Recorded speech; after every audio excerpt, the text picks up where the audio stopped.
Yo, what's up mga Kadoy TV Sports? Welcome back dito po sa ating channel. Ating pag-usapan nandiyan na, and of course, shoutout ko kayo. Okay, so yan po ang topic natin, no? Mabilisan na lang to, no? Kaya sana po makapag-follow and subscribe kayo kung hindi pa po kayo followers and subscribers. At palike na lang po to ng video na ito sa ating mga existing followers and subscribers. Maraming salamat sa inyo. Alright, so yan na po ang ating topic ngayon, no? Okay. So, Barangay Ginebra, tinalo po ang Meralco. Okay, no? At ganun din po ang Mags. Tinalo din po itong mga ang Rainer Shine, tinalo po ang Manok. Okay. Kasi pag-uusapan natin ng Manila Clasico, no? Next game na yan na Ginebra. Anyway, alright, Barrientos ang isa sa talagang nagdiin dito sa Meralco, no? 27 points mga boss, 19 points sa kanyang first half at single point na lang po, like 8 points, no, sa second half. Not bad po, no? Okay, nagtulungan sila dyan, of course, ni Riley Grigsby na may 25, no, na production. Okay. Tapos sa Meralco naman po, si Hester naman po may 24 points, 15 points naman kay Banquero. Pero kapansin-pansin dito, yung absence po ng apat naman lalaro, no, ng Meralco, 'di ba? CJ Cancino nandun po pero hindi naka-uniform. Si Raymond Almasan nandun pero may back spasm, naka-uniform. Tapos si Bong Quinto po, may, if I'm not mistaken, may sakit siya, no? Alright, ayoko na lang bangitin. Tapos si Brickman, okay? So apat po yan, assist man daw po nila yon, averaging 6 assists per game, no? Pero sabi ko nga, wala naman pong, palusot dito, no? Talo is talo. Ginebra din naman is kulang, no? Wala dun si Thompson, di po ba? At of course, naninibago sila sa kanilang makabagong import na si Riley Grigsby. Okay? So, sa una pa lang po, unang quarter, nakitaan po natin ng pressure defense ang Meralco, no? Kala ko magiging successful sila dyan. Yun nga lang, they shot breaks, no? Sa 3-point shot. Nagpapasok na lang po ang kanilang 3-point shot sa second half, sa third quarter, di po ba? So, kasi, para sa akin, hindi naman po perfect shot selections yung ginawa nila, no? Kumbaga, parang pilit yung mga tira nila sa labas.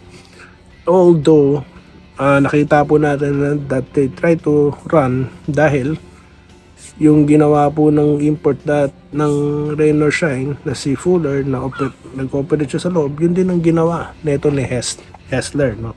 Kaya nakuha yan 20 points na yan.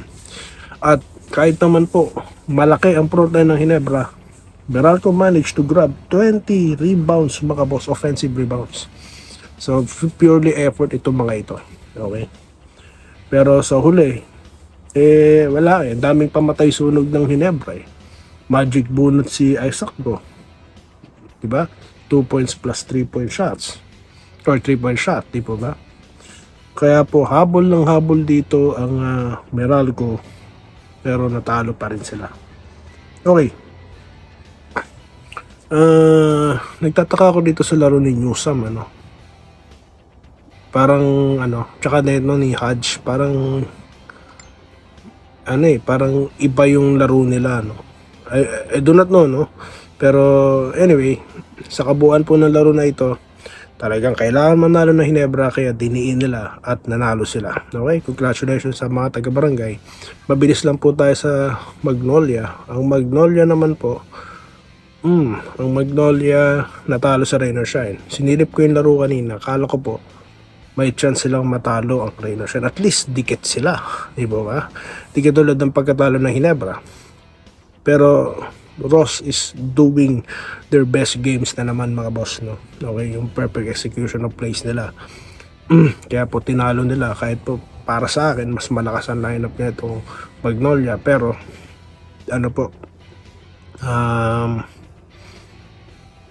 too much naman po, no, itong Rainer Shine sa kanila, kaya natalo sila.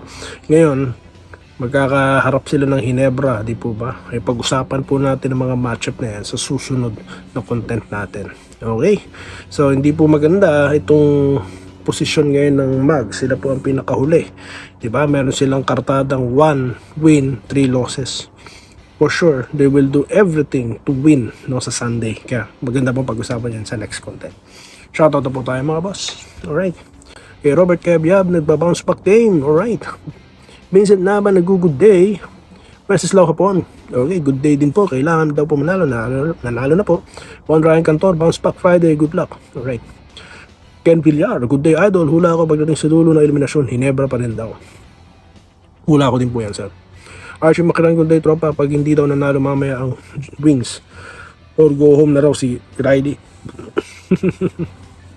Minerva Nimba, hello Toy TV. Big bounce back. Naka-bounce back po sila. Carlito Bolima, good day Toy TV. Si Scotty kaya lalaro. Nabanggit ko na po yan sa last content, no? Alright, I don't believe he will be available, which is hindi nga po, no? Wala pong timetable kung kailan sila maglalaro ni Justin Brownlee. Alright. Yan po yung comment na yun ay galing kay Ma'am Minerva Nimba. Kay Carlito Bolima. Dapat na po mag-step up si Holt at Co. Ginawa naman po nila yung kanilang dapat na gawin. Alright, Alejandro Tronson, nag-good luck sa taga-barangay Nebra, San Miguel. Okay lang po tayo, sir. Rodrigo Rodriguez, Busdoy, babawing Nebra. Nakabawi po talaga sila. Sana palaro si Carino. Pinalaro naman po. 2 minutes if I'm not mistaken. Joseph Pinana, nag-good PM idol. I don't think must be na sa Nebra idol. Throwback lang nung unang salta ni JB 2016, pinalitan niya si Paul Harris, naging 1-5 standing nila. Isang talo na lang eliminate na sila. Pero buenas, nagkasunod na iba na po kasi panahon ngayon, no? Iba na po dahil naglalakasan na po. Ultimo Blackwater, Phoenix, no? Iba na nilalaro ngayon. Iba po ang style ng basketball ngayon. Iba na rin po ang mga players. Kaya nga po yung malalaking lamang hindi na safe sa ngayon, no? At iba na rin po yung age gap. So yun lang po masasabi ko. For me, every game is a must game situation po. Para hindi na po, alam niyo na yun, maghirap pandan dulo, no? Easy path sa finals. Dapat i-first 5 niya si Kemart.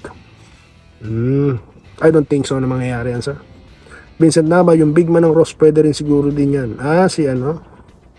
Si Villegas? Hindi po. Kasi for sure, di naman po yan ilalaro.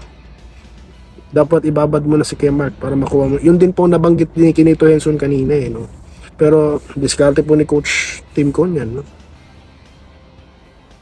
Kilan Chongson, maliit po kasi si Chongson, eh. Ang laro po kasi ng mga yan, ni Chongson is 6'5", power forward, diba? Alangan naman siya mag small forward, hindi po. Para sa akin, hindi po. Pwede siguro subukan kasi consistent sa 3-point shot, di po ba? Dalawa pa lang talo. Okay. RDQ. Larong pwede sa Gilas, Chongson, Lucero. Ito, nabasa ko na to. Alright. Nabasa ko na itong mga comment na to. Okay, dito naman tayo sa isa po nating comment. Wenceslao Hapon, no? Good day, Boss Toy. Nanalo na po. Good day, tropa. Sabi ni Archie Makirang. Pag hindi daw nanalo, ito nabasa ko na rin. So yan po ang ating mga comment, no, na nabasa. Maraming salamat. Next na content po natin or comments na babasahin sa Facebook naman. Okay? Maraming salamat po sa inyong panonood. Ito po si Doy TV Sports na bumabati pa rin sa Barangay Ginebra at dito sa Rain or Shine. Alright? At good night po dyan sa Pilipinas. At ingat po sa mga katulad kong OFW dyan sa iba't ibang panig ng mundo. Salamat po. Salamat po sa panonood. Subscribe na para sa mga susunod na basketball at boxing videos.